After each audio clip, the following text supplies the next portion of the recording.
आपको बता दूंगा।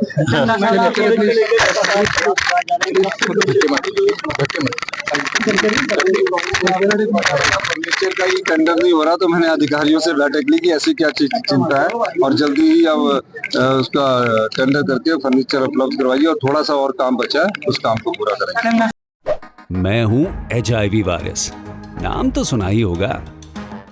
मैं एक साथी से दूसरे साथी तक 4 मुख्य तरीके से पहुंच सकता हूं। HIV संक्रमित व्यक्ति के साथ बिना कॉन्डम सेक्स करने से, एक ही सुई व सिरिंज का साझा उपयोग करने से, HIV संक्रमित खून चढ़ाने से, और HIV संक्रमित मां से उसके बच्चे को। मेरे बारे में जानने के लिए 1097 पर कॉल करके सवाल किया गया।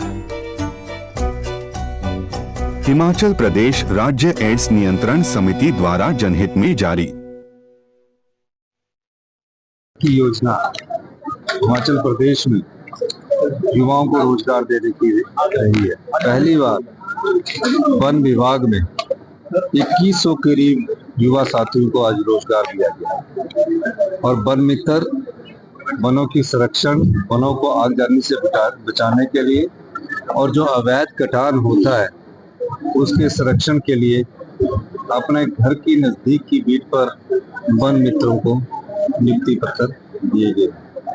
2100 लोगों को आज युवा साथियों को यहाँ रोजगार मिला, जिसमें 55% बेटियां हैं।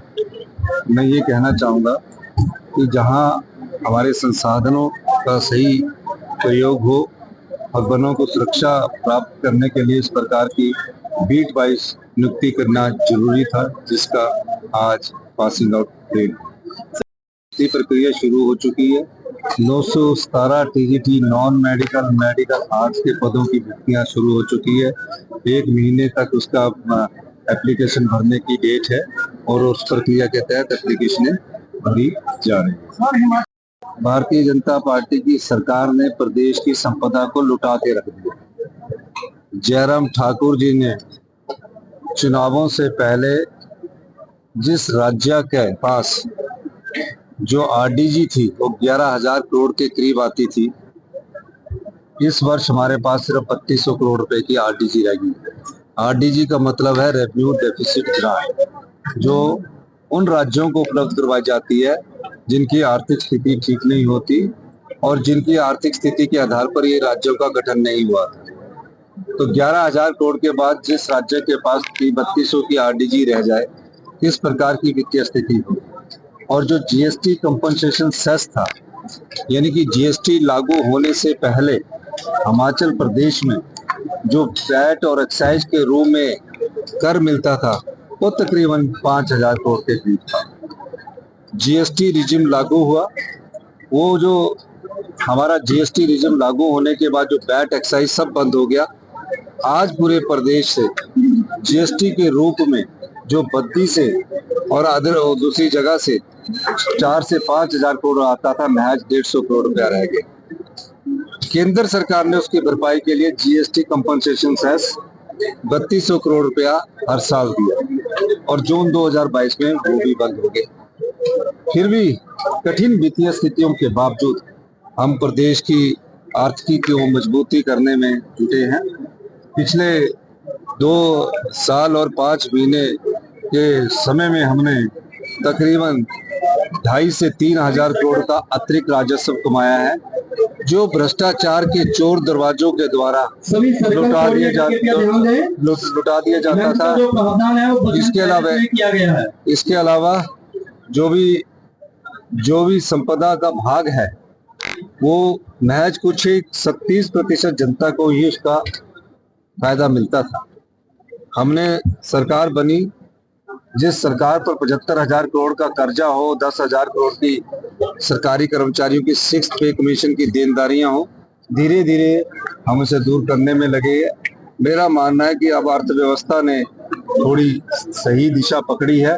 आने वाले समय में हमारी अर्थव्यवस्था मजबूत होगी, और जिस लक्ष्य की प्राप्ति के लिए हम थोड़े फैसले कर रहे हैं, कड़े फैसले कर रहे हैं, जिसका आम जनता पर कोई प्रभाव नहीं पड़ रहा, लेकिन फैसले वो कर रहे हैं जिससे जो सामर्थ्य है, जो समृद्ध है, जिसको संपदा का अधिक भाग उसने प्रयोग कर रहा है, उस संपदा के कुछ कर पैसे के रूप में उसे कर देना चाहिए। इन फैसलों से प्रदेश की अर्थव्यवस्था मजबूत हो रही है और अर्थव्यवस्था में सुधार दिखने को मिल रहा है। क्या होता है, जो होते हैं उन शिक्षा संस्थानों के जो हम पूरे अध्यापक नहीं दे सकते, जो हेल्थ इंस्टीट्यूशंस होते हैं वहाँ 20-20 साल मशीनें हैं। आप हमीरपुर के पत्रकार हैं, हमीरपुर के पत्रकार भी जाके अपने जो आपका रीजनल हॉस्पिटल है उसमें पूछे कि आपके पास मशीन्स कितने साल पुरानी है, तो सब जवाब देंगे कोई 10 साल पुरानी है, 15 साल पुरानी है। शिमला का सबसे बड़ा मेडिकल कॉलेज आईजीएमसी है, आईजीएमसी में एमआरआई जो मशीन है वो 19 साल पुरानी है। तो यहाँ रीजनल और जोनल और पीएससी में तो क्या हालत होंगे। ये असर हुआ पिछले कई सालों की अर्थव्यवस्था को कमी आने का।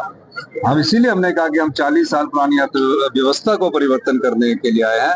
आने वाले समय में शिक्षा संस्थानों में और हेल्थ के सेक्टर में बहुत महत्वपूर्ण बदलाव किए जाएंगे और निश्चित तौर पर हाई एंड मेडिकल टेक्नोलॉजी और हाई एंड एजुकेशन के दृष्टिकोण से हम आगे बढ़े।